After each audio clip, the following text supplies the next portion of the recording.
Hello and welcome to season 2 of the C-Suite Cyber Podcast. The C-Suite Cyber Podcast enables C-Suite executives to make security informed decisions. What's going on today, Mike? Yeah, we do that. Today we're going to be we're going to be talking about certifications, a very good topic. So a lot of entry level people look at certifications. Hey, what should we get? But also the C-suite is looking at, hey, what types of certifications should we look at when we're hiring people, and what types should we care about when we're paying for training? So that is what we're talking about today. So Yeah, season 2, what's up? man, it's been a minute.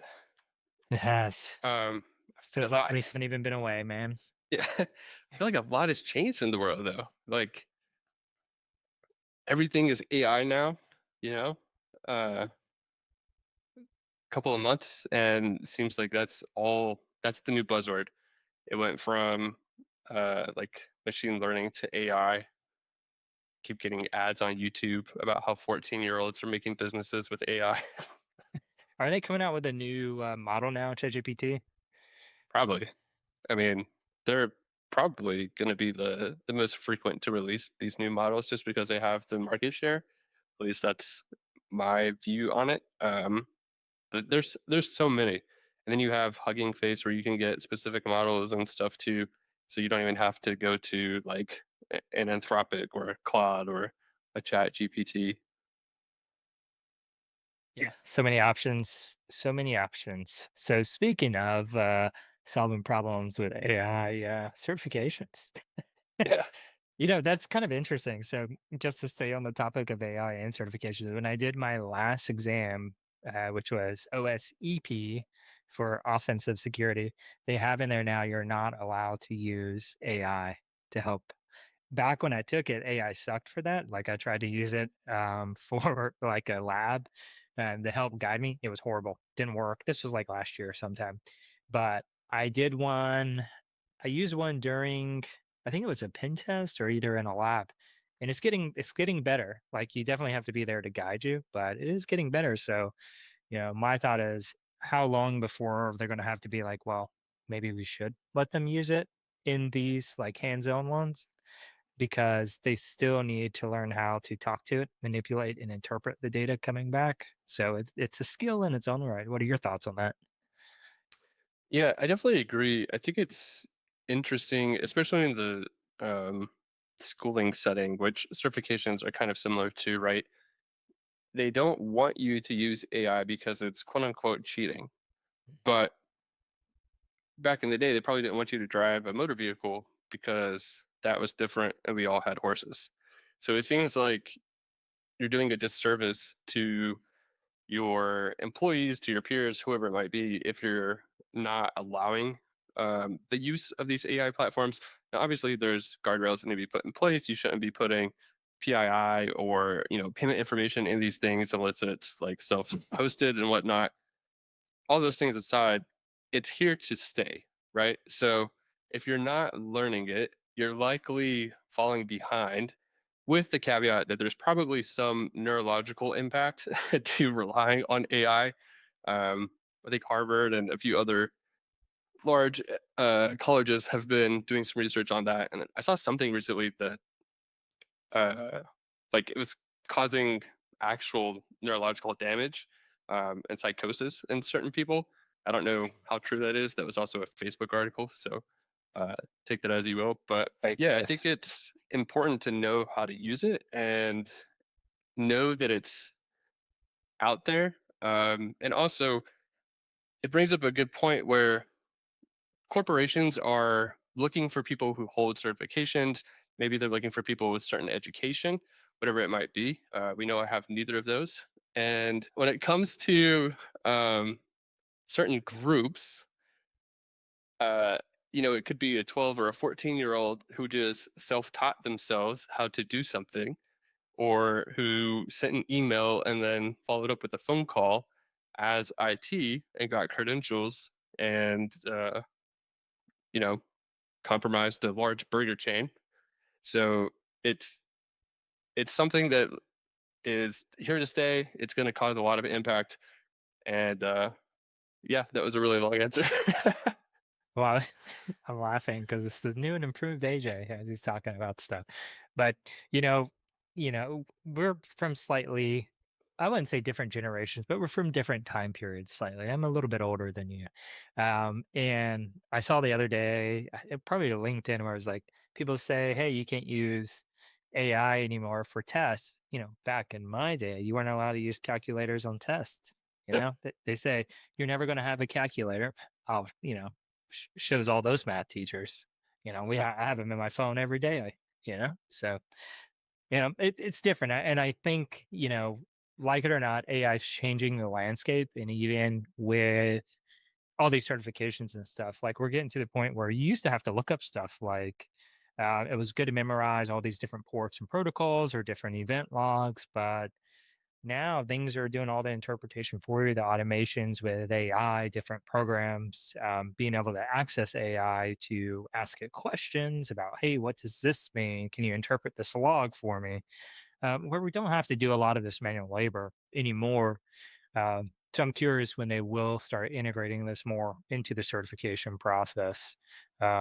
Do you feel like they should allow, or do you feel like they should be testing your knowledge that you can, like stuff that you can recollect on the spot? Yeah, I think both, and I think it depends on maybe the certification body or the scope of the certification, right? So, for example, I think that you should have to certify to do certain things, Mhm. not necessarily hold a certification, but at your employer. Um, if you're a SOC analyst, for example, you should be able to get something, work it through, close it out, and it be satisfactory. You shouldn't just like only pick the alerts, which this is something that we've talked about previously as well. You shouldn't only pick the things that you're comfortable with because you're not growing, you're not adding more value to the organization. But um, you need to be able to like use it as a tool and not as a crutch. And I think, for example, if I were to go take anything related to reverse engineering or malware dev, it doesn't matter if I have artificial intelligence, I'm not going to pass it. Now, if it's like, hey, threat hunting or like IR or something in that realm, yeah, I don't really need it. It might be handy. But yeah, I think like if we're looking at offensive security as a organization, a body of certs, I think that should be hands on. Should you be able to use AI? Sure. Maybe they build in something with some limited functionality. Maybe it's like a quick search. Like, hey, I see this banner. What can I do with this? I don't know if they still restrict Metasploit or whatever in their exams, but something to that effect. Like Sec Plus, you shouldn't need artificial intelligence. Yeah. What ports FCP? 21. All right, good. Yeah. Yeah, I could agree with that. Yeah. Okay. So, and then also we get into there's likely going to be a body of certification related to artificial intelligence, right? I definitely see SANS doing this. They just released one. Oh, there you go. See? Yeah. uh, and then both of Well, them not have built. saying it was CompTIA. Sorry. CompTIA released an AI certification. I don't know anything about it. I haven't looked it up, but they did release one, or they're about to. I saw some sort of advertisement for it this week. Nice. Yeah, and then we've both taken one to basically evade certain models and whatnot. Um, so it's just going to be another area of focus, I think. Yeah, I mean, and I look at a lot of people, I think there's different mindsets when you approach it. This is almost turned into an AI podcast, but this is certifications, I promise you. But yeah, a lot of people, a lot of businesses are looking at it as this could be a replacement for people. Uh, I don't look at it as that. There's been a lot of studies out in terms of AI is only as good as the people wielding it. It's just like any other tool, a carpenter with his tools. I mean, you could put me into a wood workshop and nothing's coming out of it worth a darn. But you put my uncle in there, who is a fantastic carpenter. Even though he's missing a few fingers, he is insane. He does some really great stuff, but it's different for him because he knows how to use each and every one of those tools. It's like me with offset stuff or whatever. I'll figure it out real quick. It's cool. Um, but, like, back to AI, that's just exactly how it is. It's only as powerful as the person wielding it. So it is there in my mind as a tool that can augment who we are and amplify our capability, not replace us. Sure, it will replace people. It will. I mean, there's no doubt about it. And it's only because it's not replacing them. What it's doing is making us better at what we do and more efficient. So we need less bodies to do the same amount of work that we needed before. So, do you think that, kind of tying the two back together, right? Do you think that it would be important to find someone that has a certification in this space, or do you think more hands-on knowledge is a better thing to look for? Like in AI itself, Yeah, yeah. the certifications are only as good as the recognition and what they cover. There's nothing I don't know anything about this new AI cert, but being how it's from CompTIA, you know, sorry. But your stuff's entry, it's great for what it is. It's great for that bare minimum, just getting into it. I don't think it's really going to tell me much about a candidate. Um, Now, if there's some other cert in terms of like even coding, like pairing with AI to write code. Okay, yeah, maybe there's something specific to that where the challenges are much more difficult, but you are allowed to use it. Same with offensive security. Um, but also the test writers will have to start taking into account that the capabilities are going to become significantly better because of this. So like OffSec stuff, the limitation is our ability to analyze all the data that we're getting from our tools. That's the thing. With AI, we can do that analysis much, much quicker. And paired with it, we can interpret it and turn it into actionable data much quicker. Um, but the question is, how do you differentiate and how do you test for that knowledge? That's going to be the hard part of these testing bodies because I think a lot of these certs won't mean much with AI. Because you could put probably someone with slightly less knowledge and be able to do the same thing that a person who took say the OSCP like 5 years ago, and then someone who's maybe like a top 10% try hack me person or something now, maybe equal with AI. I don't know. So, do you think, and I think this is a great topic for the both of us to discuss because one of us holds 19, 20 certifications. 19. Yeah. Yeah, the other holds that times zero. So, I guess let's break down the types of certifications. So, you have some Okay. that have hands on exams, you have some that are open book, and then you have some that are multiple choice, correct? Yes. How would you rank those in priority as to translating to real world knowledge? Like, if I'm looking to hire somebody and I see these different certifications, which one means that that person actually knows how to do what they say they know? Hands on one. The problem is, um, the problem is the tiers that you're hiring at, right? And the expectations at each. So if you're hiring, say, a junior level analyst, maybe a Sec Plus or a CYSA is significant enough to say, okay, let's interview you. Now let's see if you actually understand what you tested on, because there is a difference between I know this versus I understand this and I can utilize that knowledge um, creatively, right? There's a difference. And a lot of people take the test and then they dump that knowledge and they get into these interviews and can't even regurgitate the stuff they learn. And then you have some that can regurgitate it, but when you start digging into it, trying to get them to think about a problem logically using that knowledge, they can't do that either. And so you want the people that can. I think for a junior, any of those are fine if they can utilize that info. But when you start talking about intermediate level in senior level in whatever specialty, it's their ability to actually perform that makes a difference, but not even just to perform, it's the ability to again be creative. I bring that up because there are so many people that can do, but the what they can do is boxed into a really small subset. And that's not how any security program is. There's so many nuances, so many, like, it's always growing, things are changing. The world's not perfect, and you got to be able to use your knowledge creatively to solve problems.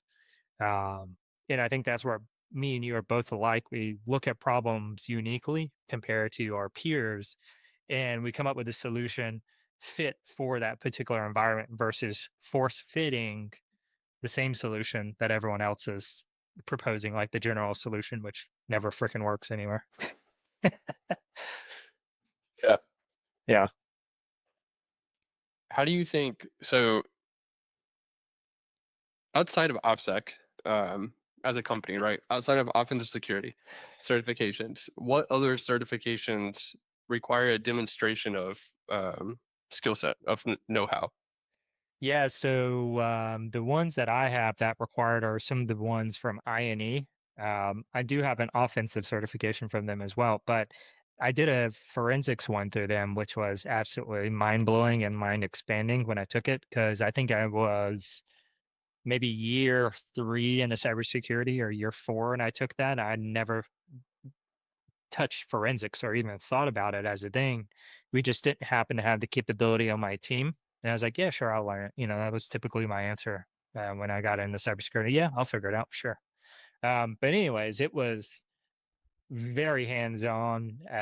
You did everything, and I came away with that and actually built a training program based off of that information, and then just expanding on that information for our particular environment and the tools we had as well. I forget what it was called.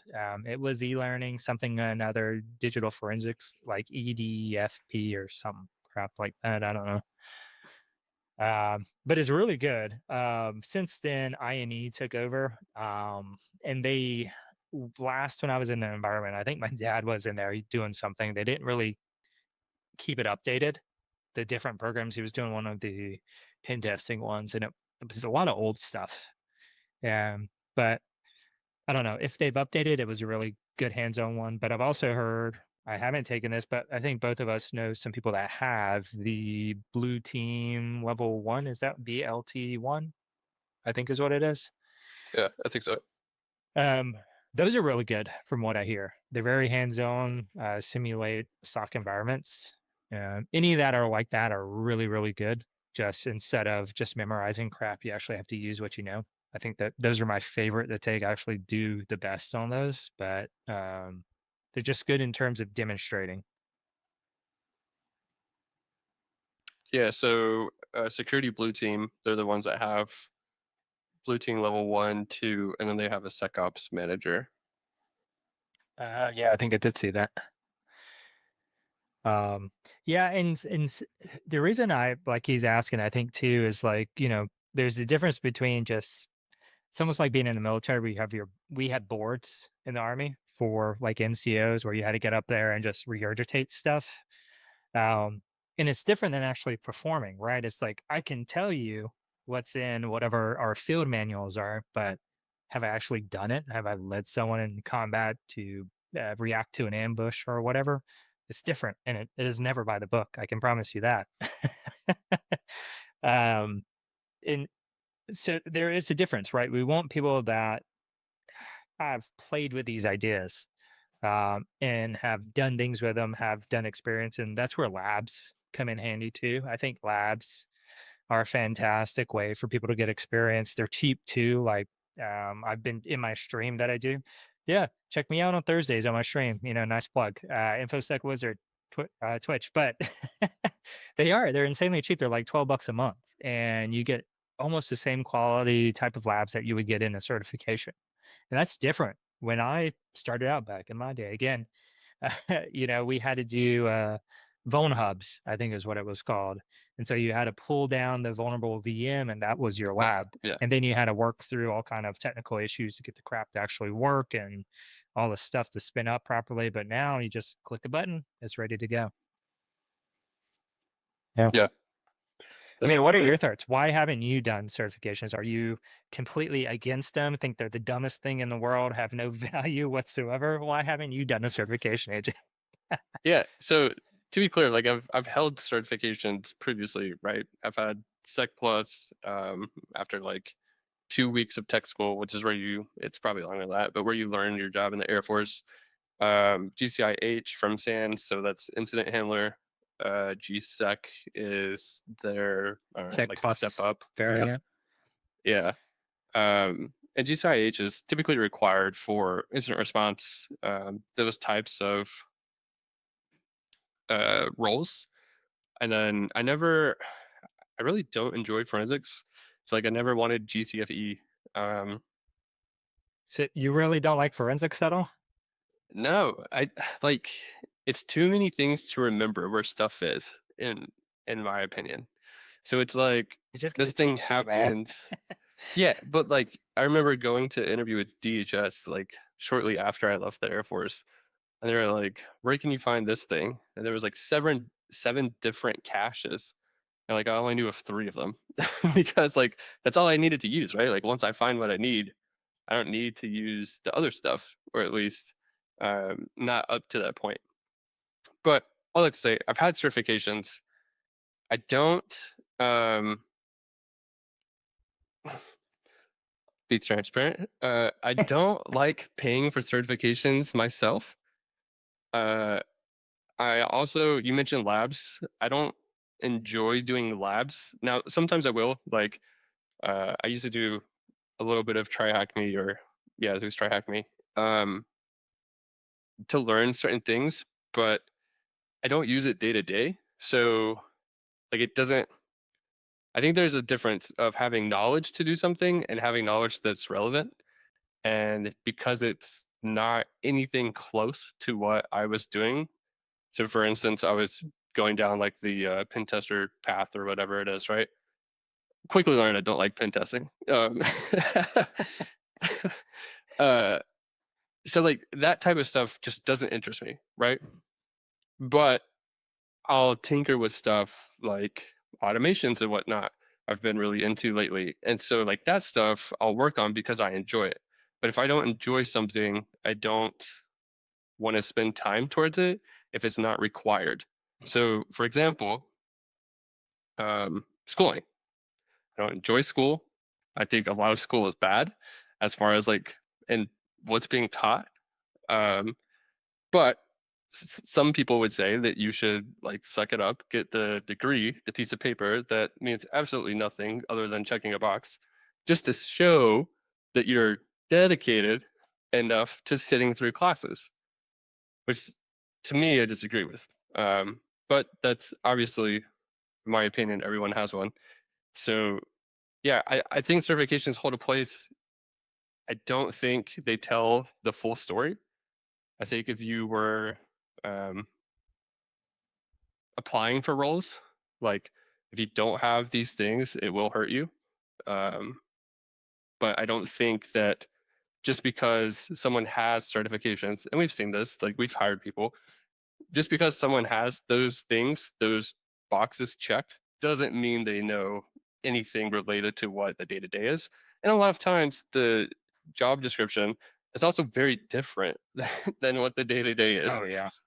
And so, like, do you really need OSCP to like be a data analyst? No, you don't. But sometimes, like, those descriptions are up there, or like, oh, we want CEH, for example, and like that's not relevant at all anywhere. To anything. Yeah. So No offense. um yeah, they have a place, but it's not the full picture. And I think, if that's how you get your foot in the door, that's how you get your foot in the door. Yeah, so here's a question. Boom. So we make AJ and we'll look at different roles that a security someone in the security C-suite would be, right? So say we got a director over the SOC. We need a junior analyst. What are you looking for? Um I guess I was gonna say it's like plus would be like the first certification. Um Sec plus and then like the ability to learn. I think that's the biggest thing for junior levels. There's a lot of people who are set in their ways, and I probably fall into that category in certain aspects as well. But if you're not able to learn, if you're not able to be corrected, I think that's a big issue, especially at that level, and that can really like put a ceiling as far as what you can hit. But strictly looking at resumes, are you in a relevant class? Are you transitioning? Like we interviewed your dad, he went from like A to Z, like in a very different career field choice. And I would never think that like being a helicopter pilot would translate into being a pen tester, right? Like now there's probably some things like thinking methodology wise that could translate, sure. Law enforcement to pen tester, sure. I can see certain things there. Helicopter pilot, not so much. So like those types of things, right? Like can you learn? Are you actually interested? Because there's one thing to want to do the job every day, uh, and just showing up and not really like contributing as a team, just being a body essentially. Yeah, I think a good point there that you made, coachability is huge. I think we've been in a lot of circumstances where there are people and they're just hard to teach. Like you're trying really hard to give them feedback and they're just not taking it. And so they never improve. And which is very tough in the cybersecurity space because it's so fast paced. Stuff like if it's not the environment, the technology is changing. And you have to keep up, otherwise you're already behind day one. So yeah, coachability is huge. Um, that's definitely a thing. And then, like you said, people who can learn, um, just in general, who are for me, I'd be seeking people with a lot of lab time on their resume personally. Get that Sec Plus. Great. That means you have foundational knowledge that we all need to actually do our job. But I want to see hands-on experience as well, somewhere in there that you've taken the extra steps to get there and learn what you need to do to be able to perform the work. Because for me, one thing that I look for, and I know a lot of leadership look for, is how long is it going to take me to get this person up to speed? Like that's one of the thoughts. Um, so with a bunch of lab time, like that top 10% or top 1% try hack me is great if you didn't just burn through the walkthroughs and like actually did it yourself and learn the stuff. If you just follow the walkthroughs and didn't even like think about the material and learn it, you're useless. You just wasted your time. Like there's a big difference between deliberate exercise or deliberate training versus just training. You know, when you start looking at pro athletes, that's how they differentiate. Was this deliberate? Did I actually think about improving my skill, tweaking my form, whatever it was, versus am I just going through the motions to go through the motions and say I just spent an hour or 2 hours doing this thing? Um, so you mentioned labs. What about like people fresh out of college, for example? Mhm. People who only have theoretical experience. Trash. Pass. Okay. Yeah, Yeah. legit. Yeah, what's even worse are straight theory. So I've worked with several people with master's degrees, and it's their first job, and they're horrible. They're not even coachable because I don't want to say they're so cocky, but their ego is so big and they're not coachable at all. Like they have no real world experience, yet they think they know everything. It's almost like in the military, you get people from the military academies as Yeah. officers, and they're like talking down to you as like an NCO, and you have like 2 years of combat experience, and they have nothing, and they're like back at the academy, like mofo, this ain't the academy. Like, like, calm Yeah. down. Like, let's build you up. Let's coach you up. But yeah, it's just it gets in the way sometimes, like that master's degree. But I have had maybe one person with a graduate degree that's been like really good. They've been very curious, which is important, right? If you have that curiosity, you'll be fine. So what about higher up, right? Like Mhm. it's one thing to have a master's and at that level you're likely not to be hands-on, I would say, in a lot of organizations. So like if you're looking to hire someone to build out your security team, what are you looking for and why do you prioritize that thing over another? Like build out as in I'm hiring them to like actually legitimately lead and build out my team. Yeah, so like think you're an established organization company wise, but maybe you had outsourced security and you're now bringing that internally. Like you want someone to build your program essentially and then do hiring.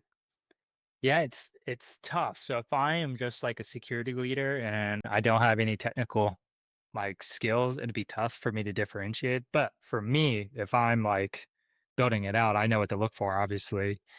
I would be I would look for some certifications, but I would also look for specific things in their resume as well. Yeah, and so like certifications, obviously not just Sec Plus. Like it'd be great to see like offensive security certification for me if they were building out. I will say for me, it has served me well in order, like in terms of me being able to look at patterns and put myself in the shoes of an attacker during an incident. It helps me in that way and helps me interpret logs. So I'd like to see that. Um, Maybe it's just my red side saying I like these types of people. I want one of them. Um, that or like someone with deeper like forensics or malware analysis skills as well. And the reason why is you have if they're going to be in charge of the team, you have to have a deep set of knowledge somewhere that they can pull from, and then they can hire to fill the gaps that they're missing. Is how I would look at it. But they have to be able to lead. They have to have some kind of experience to pull from as well. I would say so. Either offensive security, IR, like if they've done IR somewhere else, perhaps malware analysis, forensics. I wouldn't do just dead box forensics. I think that's kind of lame, personally. And that's like literally they just run like automated like things scanning a hard drive. Like that's not that great. Like they're I'm trash talking people now, but like there is a difference between like whenever I taught forensics, I say tactical forensics because it's a different subset than dead disk forensics or dead box forensics where I'm trying to find the things that are going to help move the investigation forward the fastest. Like it's all about time, a time trade-off. Um, these the other type of forensic, like you're talking about weeks and months. You're just sitting there letting this crap scan the hard drive, and then you're like flicking through a list, like it's needed. But when you're on the ground in the fight, doing an investigation, it's not that great. It's not wide enough coverage that it's going to be that useful. With all the other things, I think you're getting a lot of insight into like the attackers, like actual attack, like their methodology, all those things. So I think it translates a little bit better across just the general incident response spectrum as a whole. Okay. So like um I guess first let me back up. Would you put certified red team uh operators leader, I guess leader in the same scope as like OSEP? I don't know what else. There's one after that, isn't there? So you're talking about the CRTO as the same as OSEP? No, no, no.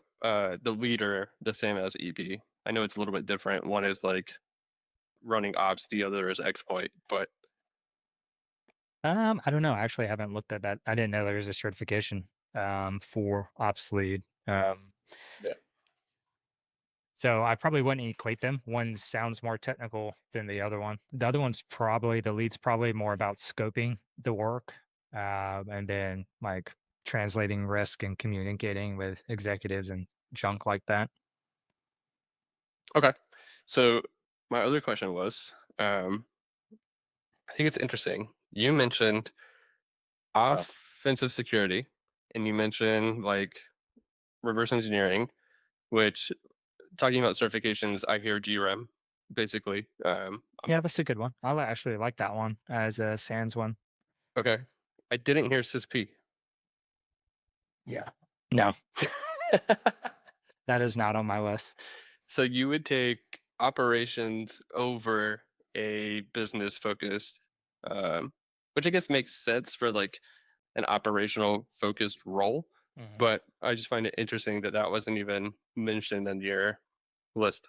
No, I think the CISSP is good for if you're translating stuff for a business case, like you're looking at it more of like a risk business type mindset. So looking at like higher level director plus type stuff is good.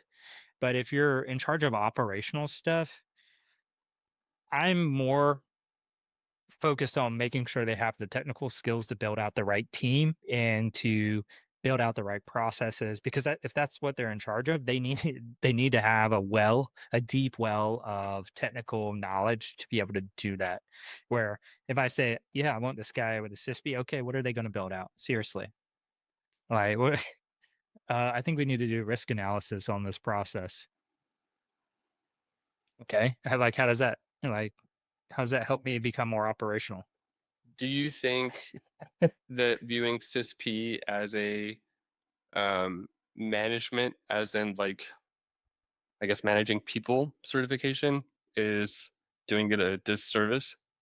I don't think it's a managing people certification. I think it's more of a managing a program.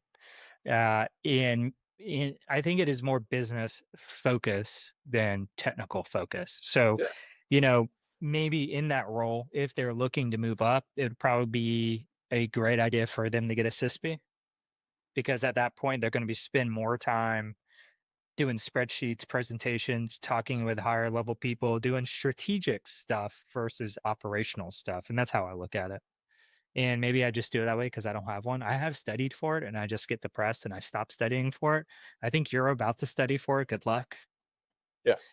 Um, and maybe you can give us a recap after you get your CISB and you can tell us both like our past selves that were idiots. But yeah, I mean, I'm operationally, if you're supposed to be there on the ground doing this stuff, I don't think it's that useful in terms of that. But translating all that technical stuff, I think it's good for the translation piece more than anything. Okay. Well, yeah, I think that's valid. Um, I tend to see CISP listed on a lot of like team lead, people leader roles. Mhm. And I think it's kind of been bucketed as like, if you have this, you can manage a team, which definitely is not the case. In my opinion, from working with people that have this certification, nor does it mean that they have real security experience. Mhm.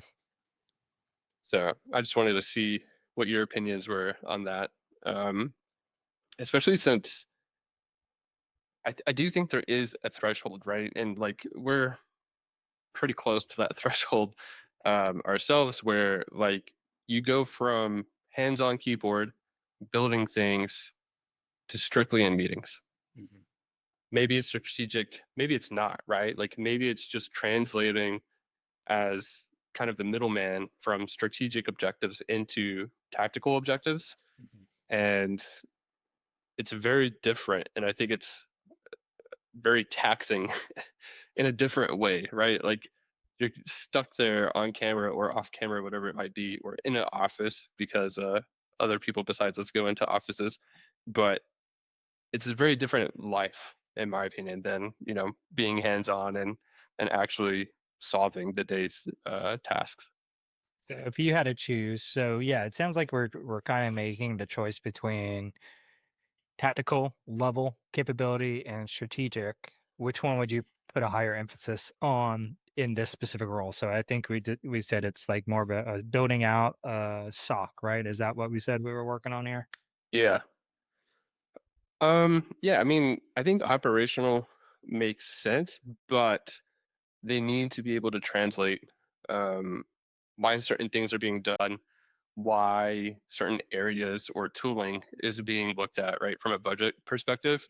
Yeah. And that's something that I personally haven't had to deal with yet. Like I've always tested the tooling, but I've never been the person to say, oh, we have X amount of dollars to solve these requirements. This is what we should go with. Mhm. Now through testing, like of course, like I can make a recommendation, but I think that is going to be needed because if you have someone that's strictly operational, right? They just care about getting it done and then that's it. I think you can leave a lot of lessons learned. You can leave a lot of exposure and education to the rest of the organization, and that can hurt you further down the line. As far as like processes that might be broken, why engineering should care versus like it being your sole task, etc. Yeah. And maybe the answer here is it depends. Yeah, It depends on one, how big of an organization they're stepping into, how big they expect their team to be. But also, I would say if it's a brand new team, a lot of what you need to prioritize is just the skill sets that you need in that role, right? Obviously, you're not going to have a training program that is going to be able to train these people to be where they need to be, right? So you need to focus on more of making sure you get the skills that you need in the first shot, um, if you have the budget for it. But if you don't have the budget where you're paying, a slight premium over what the general salary is, then you're going to have to probably make some sort of sacrifice or just get that unicorn that has strategic and operational experience and capability for that average market price. Because that's the play you have to make too. It's a game of, with the salary you're offering, are you going to be able to attract the candidate that you're looking for? And I think a lot of places have that problem where they're paying, like in South Carolina, it's nuts. They're like, I was looking at one of the hospitals here. They were hiring a director for like 130 grand. yeah, Like, that's nuts. That's crazy. Like, what are you going to get for that? You're going to get a director for 130 grand? You're insane. yeah, Um, but it's kind of their budget's more focused on the doctors or whatever. They're not really prioritizing that stuff. And so they've made the decision somewhere in the budgeting to say, it's all we get. So best luck finding a candidate in amount of time because, the more you're outside of that box of like what's considered standard, the longer it's going to take you to fill that with the type of person you're looking for, if at all. And then you get like where it has to be on site. Now you're narrowing your pool even more. So there is a big trade-off, I think. yeah. So let's hit on that a little bit more. Preferred qualifications versus required qualifications. How would you list different certs? I guess like going back to leadership position, right? Because that's what we're kind of focused on. Like, what would you say is required, and what would you say is preferred? Ooh, yeah, that's a tough one for leadership. Um, yeah, I don't even know what I would say for required. I mean, I guess I would say one of the certifications, so maybe like a GRAM or GCFI or OSCP plus, like whatever, any of the higher level ones. And then at least, especially if they're building out a program, we'll say 10 head count. I would expect them to have maybe minimum of 7 years experience, probably. That should capture enough where they have led teams already. They're not new to this game. And they have to have experience in like one of these, like deep level in one of these domains. Because a lot of times, what you'll get to in interviews, I've seen a lot with these more senior level positions where you'll get everyone's resume looks flawless now with ChatGPT, right? And it's a matter of, can they talk about it in depth? And a lot of times they can't. Like, they'll sound great at that high level piece, but as soon as you start digging into details, they just fall flat. So it's being able to find people that can talk, and that'll be hard, especially if you're, C-suite and you're having to interview people in a domain you're not good at. It's tough. So I would say maybe one of those. Um, Preferred. I don't know what I would do for. We're not preferred. Yeah, I don't know what I would do for preferred. What would you do as minimum certifications, if any? I don't know because It's tough. I know. So here's my predicament, right? I obviously don't have certifications. Yeah, you wouldn't. I wouldn't even So put you through to an interview then. exactly. No, I'm kidding. No, but that's fair. Yeah. And that is Well, something that somehow you've gotten the experience, so that comes into play. right. Um, but I'm not going to get to the point of discussing my experience because if you're using or I'm forgetting the acronym, but an automated, resume review system, right? Then I'm just going to get dropped because I don't have any of those certifications that you just listed for your Yeah. job rec. Yeah. Not running my Exactly. sock, bro. Yeah. uh, I mean, that's a good point, though. I didn't. Sorry, no offense, man. no, okay. Uh, Sorry, you can see. Well, what do you think? So, I mean, that's a really good point, right? So, this is a legitimate problem people have. The other side of that, right, is that you post this job, you're getting thousands of resumes in the first day. So, yeah. where's the balance there? Yeah. I mean, and I think the market has been this way for a while, but it kind of is becoming more of who you know and who's at these companies already, which works in my favor because I can talk to people. So I do have, I would say I have a leg up there on some people. But yeah, I mean, if you're looking at this level, I think you're absolutely requiring some certifications and experience. I don't see many times where it would say or relevant experience, like must have, uh, this or 10 years or whatever it might be, right? For this level. So I can see that. I think it's also interesting because you have so many more facets of um, your IAM, your identity and access management. You have GRC, you're Dude, that's coming up why you won't get hired. You don't even know what the acronym is. No, I'm kidding. your GRC, and then like you have these other things, right? Where I think I agree with you. I would want someone strictly focused on security and not necessarily enablement or engineering or whatever it might be. And I think that's different than some CISOs maybe. And so while you were talking, I was kind of thinking through that and thinking why that might be. But to answer your original question, I think I don't think I would require offensive or GRAM. Maybe honestly, because like there's not a SOC leadership. There's that SOC manager from Blue Team Security that I learned about tonight. But outside of that, like I I don't don't think know. Do you know anyone with that? I've no, yet to meet someone with that. no. Yeah. And that's the thing. Like I don't know that there is a good certification for that. And I think personally, and maybe this is me projecting that this is how I hope it would be, but personally, I think I would get more from talking to the candidate and, you know, like you mentioned, kind of seeing how they walk through certain situations rather than what's on paper, Mhm. knowing that, like, I have made hiring decisions before. I do look at resumes from time to time and say like yay, nay on certain people.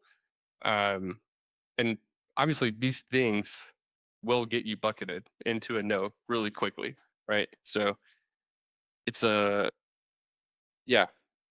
I don't think I would hire myself, uh, and so I say that. Don't say that on the podcast. I am He gonna. would hire himself. I would hire him. Well, yeah, but not like just looking at my resume. Yeah. Um, like you would have to talk to me. You would have to see what my experience is, like the stuff that I've built, not just oh he had stuff before, which I don't list. I've heard some people list expired You should. certifications. 100% you should. Really? Yes. They still Okay. count. No one gives a crap they're expired because everyone has uh same fatigue with paying whatever, $200 a year. Like Yeah. I've let some of mine elapse. Like I used to have GCIA. I let that one elapse, and then I had another one. I was like, I don't want to pay for this renewal either. Oh, GSEC. I let that one expire too. Yeah. So yeah, I mean, put them on there because it shows you've done them. No one gives a crap. No, like, let's be real. Do the continuing education hours actually mean anything? No, most people just put them on like auto and then just put submit the credits. Like a lot of, we're if you're doing it full time, you're getting the experience. You're getting more than you would on the stupid courses that they make you or stupid videos they make you watch to get hours. It's dumb. Yeah. That was my main drawback from CISP is the CEUs required, um, and just not getting training. Um, Again, I don't like paying for training, but that's a definitely a me problem. You can pay for your own training. I just choose not to. It'll be worth it though for resume stuff. But yeah, I mean, really, the continuing education is fairly easy to get. I have never had to do the extra courses like my dad will sit there once a year. Like he does like so many hours a month just so he doesn't have to do it all at the end. But I usually do at least one certification a year, and that does Yeah. most of the requirement. And then I'm usually at a handful of conferences every year as well. So those count as CEUs, and then you can submit so many like actual work hours as well.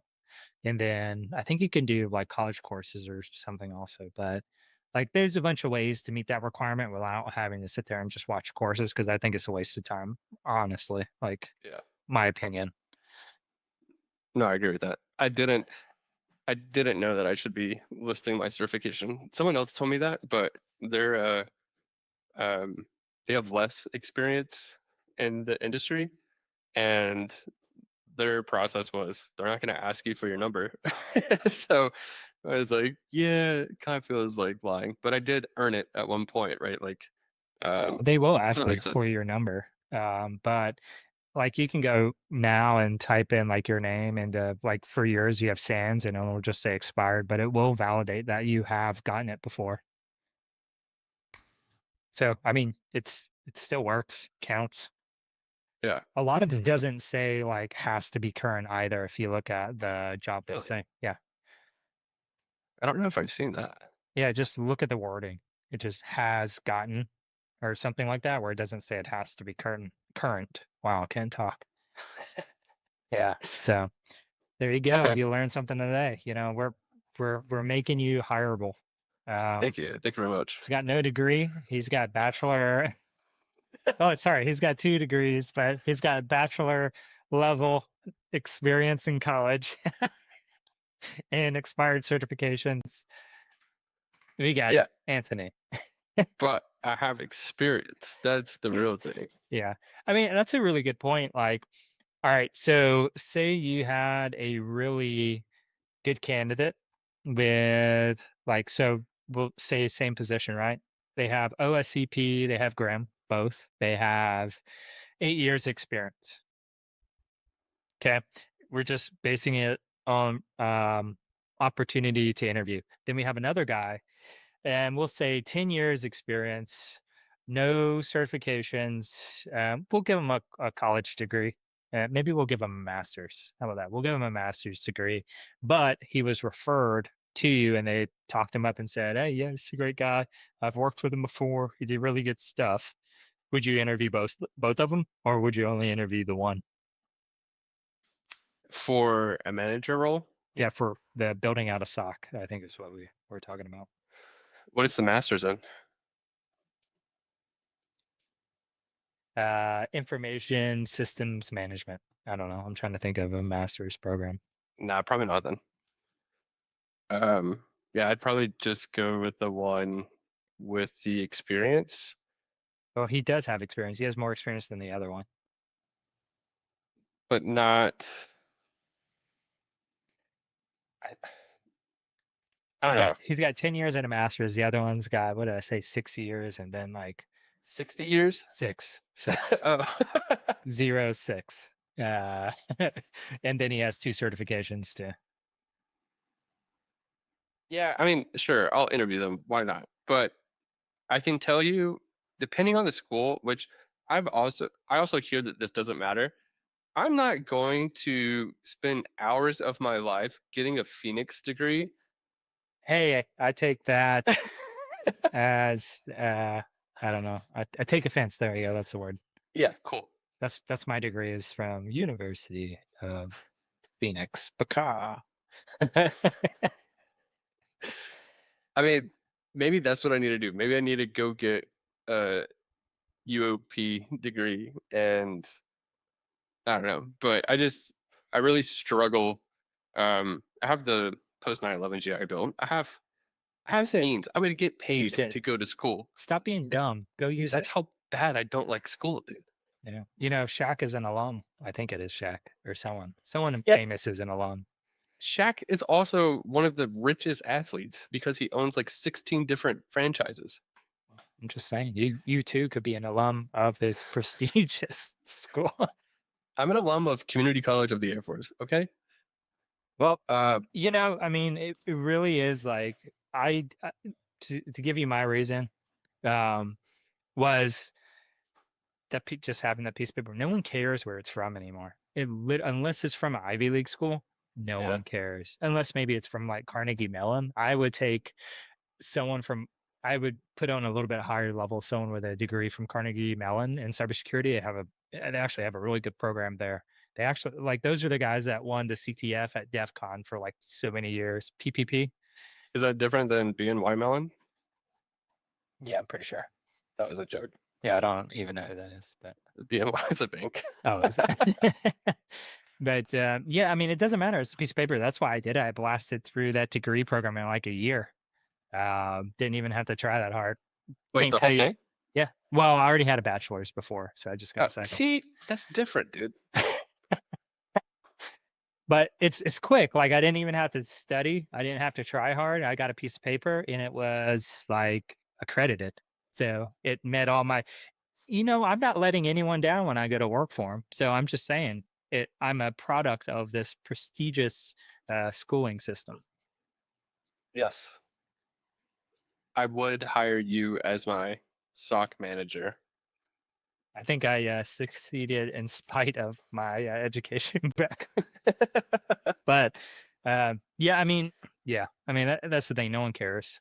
They just want a piece of paper, and I think it's more like these more traditional companies are more kind of set in their ways where they want to see people with it. But I'm with you. I don't really care if you have a degree. If you have the experience, you're probably you probably were better spending 4 years getting experience than 4 years in school. To be honest. Do you think so like certain like weird one. Oops. Hey. Sorry for that. Um certain industries do require degrees for certain levels. And I'm not talking about like lawyers and doctors and whatnot, but within cybersecurity, within engineering, certain organizations do require degrees. What is your opinion on that? Yeah, I Cool. agree. Yeah. Moving on. Uh, no, my first degree has finally kind of come into use. I will say my first degree was just as fast. I got in military. Shout out Post University. I don't know if you're actually I doubt you're prestigious, but Post? Post, yeah, it's out of Connecticut. Very famous, very famous. But I got a business administration degree. Anyways, as I'm kind of getting to the more senior levels in cybersecurity, it's becoming more useful to like they were laughing, It has 2.9 stars. rocking. But I actually did try very hard on this one. I studied quite a bit and took it serious. And it was business focused. So now it is very beneficial because, well, when I have my own company, and then two, I'm at a more senior level in organizations where I work, and it helps me translate cybersecurity to business, and it's very beneficial at that level. So, there are some really good programs out there where I've seen people doing like Harvard, like business certificates or something like that. I Yeah. think those are good because you do need to start speaking in different terms at that level because now you're talking with executives who don't know what the heck you're talking about if you speak cyber only, and you have to talk about risk, why you need this money. You have to figure out the budgets. There's a lot more considerations in play when you start getting at that director level versus, you know, a lot of times people, especially starting from the bottom, you're like operations, operations, operations. But as you get higher, it's more than that. You're weighing a lot of stuff, and it's more business. focused than just straight cyber operations. Yeah, what is your company? What do you do? Oh, yeah. Thank you. We were I was like, "Hey, we're gonna do the ad in the middle here. We're just gonna stop at some point, and we're gonna do the ad." And I totally forgot because we were having a conversation. So this podcast is brought to you by Tandem Cyber Solutions, my company. We do penetration testing, but we do it differently because we actually care about our clients. So, yeah, whenever you do a pen test with us, we're there all year round. So you can call us up and say, "Hey, Mike, we're getting a new tool. We need some advice. What type of configurations would you abuse as an attacker? What are they doing out there? Hey, are attackers like hitting this company all the time? Whatever. We're there for you. We want to make sure that you stay secure, not just right after the pen test, but from one pen test to the other all year round, in between all those changes that occur in a system. So, if you want to work with us, if you want to get a pen test from yours truly and Tandem Cyber Solutions, we'll post a link in the description below, or you can check us out at tandemcybersolutions.com/C suite cyber. I think is it one word? I don't know. See the link below.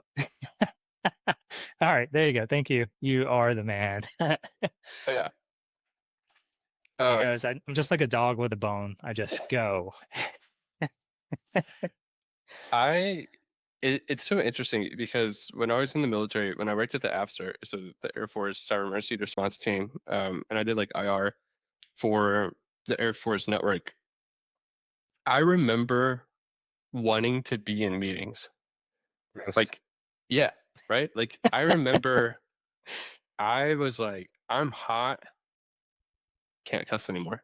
I'm hot crap because I'm invited to this meeting and like I get to hear what's being discussed and see the decision making, or like I'm running the meeting because I'm running ops now. And I remember that being kind of like a step. Like I felt like I had made it to some extent, right? In that level, because it was no longer, hey, you're doing this. It's like, hey, what do you think about this? What are some things that you see that we might not see kind of situation? Did you ever have something like that? Can you hear my dog in this? Because he's out there Yeah. growling. Um, yeah, I mean, I did feel feel that way when I was earlier on, where it's like, hey, I'm actually being brought into the decision making process. Is how you feel, and it does feel good. Like people, like, oh, I'm recognized for my skill, and they value my input. It's great. And then you get higher up, and then you're like, how do I get out of this meeting? Do I really need to be in here? I need to do so many other things, and you just start delegating.